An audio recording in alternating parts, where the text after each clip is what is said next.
Section 12.4, converting rectangular to polar form. This is very similar to vector conversions. Rectangular form is a plus bj, so if I have the rectangular form 3 plus 4j, I go over 3 up 4 on the j-axis, and that gives me my right triangle. So polar form is converting to find the magnitude and the angle, which is basically the hypotenuse and the angle. This is a right triangle, so the magnitude is found by Pythagorean theorem, square root of a squared plus b squared, and the angle is inverse tangent b over a. You must have the correct quadrants for the angle. The quadrants are determined by the signs on your a and your signs on your b.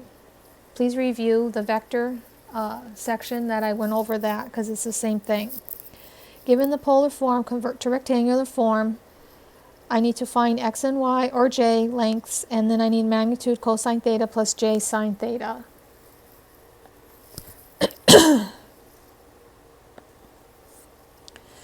As an example, given 5 plus 4j, find the polar form. This is in quadrant 1. 5 is positive, 4 is positive, that's 2 positives, that's quadrant 1.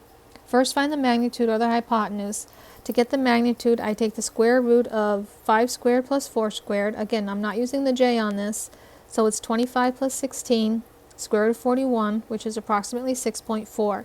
To get my angle, it's inverse tangent of b over a. B is a 4, a is a 5.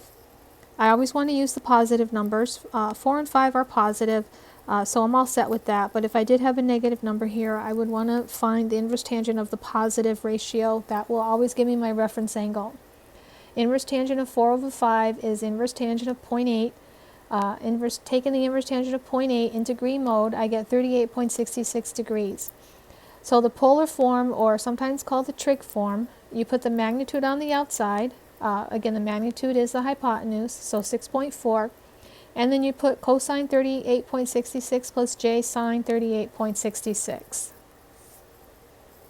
Represent 0.6 plus 0.37j graphically and in polar form. So here 0.6, again I go over 0.6 on the x, up approximately 0.3 on the j.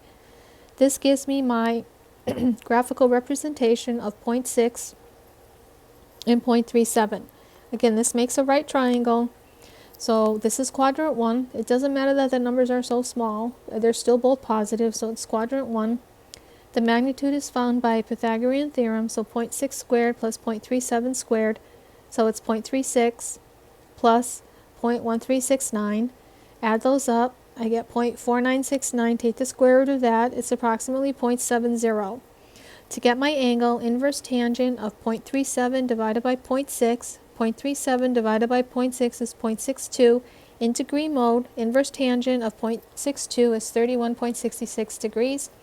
So again, my answer, I put the magnitude on the outside of the parentheses, cosine 31.66 degrees plus j sine 31.66. Convert the complex number from polar to rectangular. So this time I have it in the form with the cosine and the sine. The magnitude is on the outside, which is my 7. My angle is my 85 degrees. So I'm going to distribute the 7 to both terms. So I get 7 cosine 85 plus j 7 sine 85.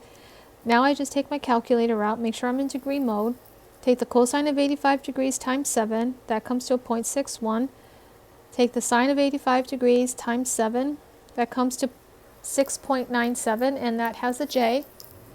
So my final answer is 0.61 plus 6.97j. As another example, 5.4 cosine 325 plus j sine 325.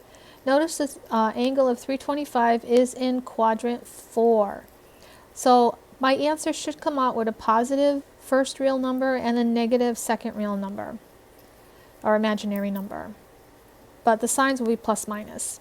So I distribute the 5.4 just like I did above on the other example. 5.4 times the cosine of 325 plus j, 5.4 times the sine of 325. Take my calculator out, make sure I'm in degree mode.